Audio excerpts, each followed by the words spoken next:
ચાલો સીધા જ વાત પર આવીએ. આપણી આસપાસ કેટલી બધી ઇન્ડક્શન મોટર્સ ફરતી હોય છે, ખરું ને? પણ ક્યારે એવું વિચાર્યું છે કે એની સ્પીડ પાછળનું સાચું ગણિત શું છે?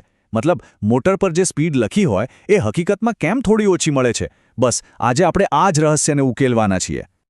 તો મોટો સવાલ એ જ છે કે મોટરની જે એકચ્યુઅલ સ્પીડ છે એ એની થિયોરેટિકલ એટલે કે એકદમ પરફેક્ટ સ્પીડ કરતાં હંમેશા પાછળ કેમ ચાલે છે? અને સાંભળો, આ કોઈ ખરાબી નથી હો. ખરેખર તો આ મોટરના કામ કરવા માટે ખૂબ જ જરૂરી છે.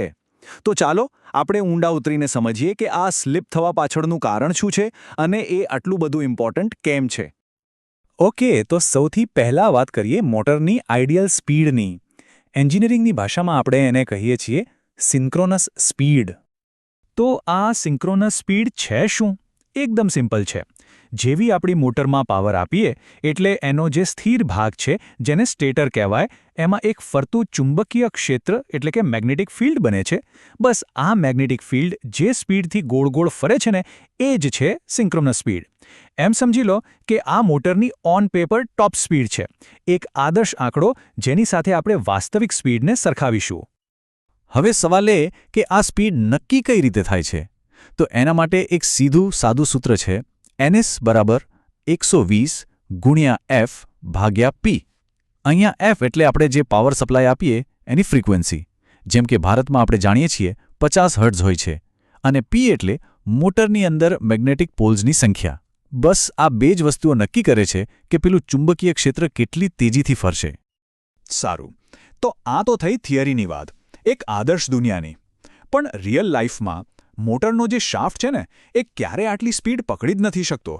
તો ચાલો હવે વાસ્તવિકતા પર આવીએ અને વાત કરીએ રોટર સ્પીડની. રોટર સ્પીડ એટલે એકદમ સિમ્પલ, મોટરની સાચી સ્પીડ, જે સ્પીડ પર મોટરનો શાફ્ટ ખરેખર ફરે છે.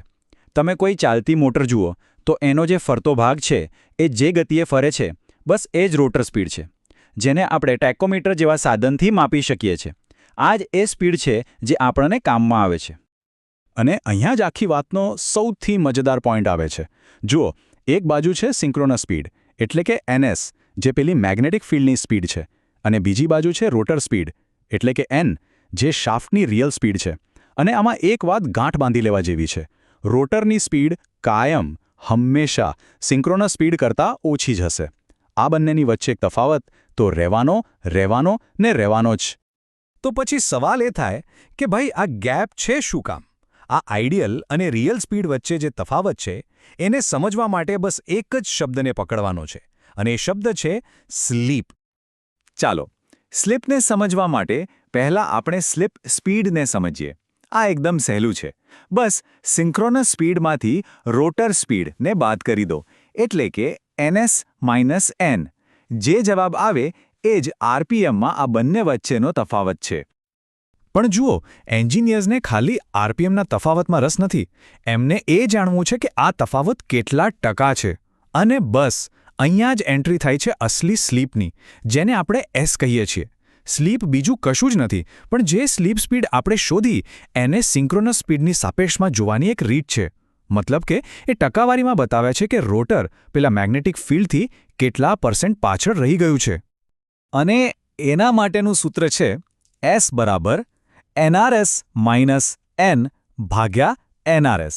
બસ આ એક ફોર્મ્યુલા ત્રણેય વસ્તુઓને, સિન્ક્રોનસ સ્પીડ, રોટર સ્પીડ અને સ્લીપ, આ બધાને એક જ દોરામાં બાંધી દે છે.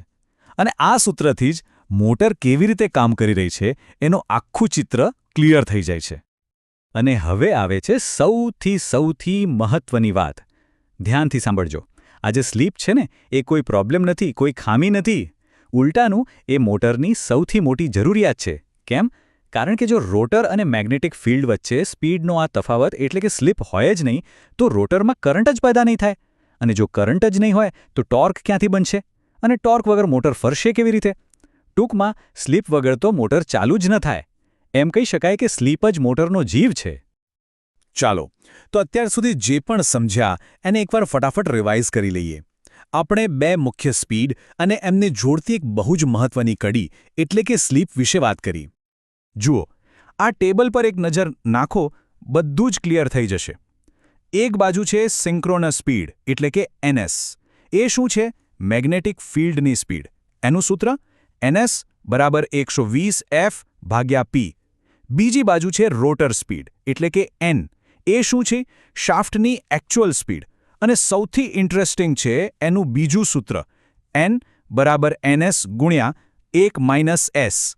આ એક જ સંબંધ આખી ઇન્ડક્શન મોટરના કામ કરવાનો બેઝ છે, એનો પાયો છે.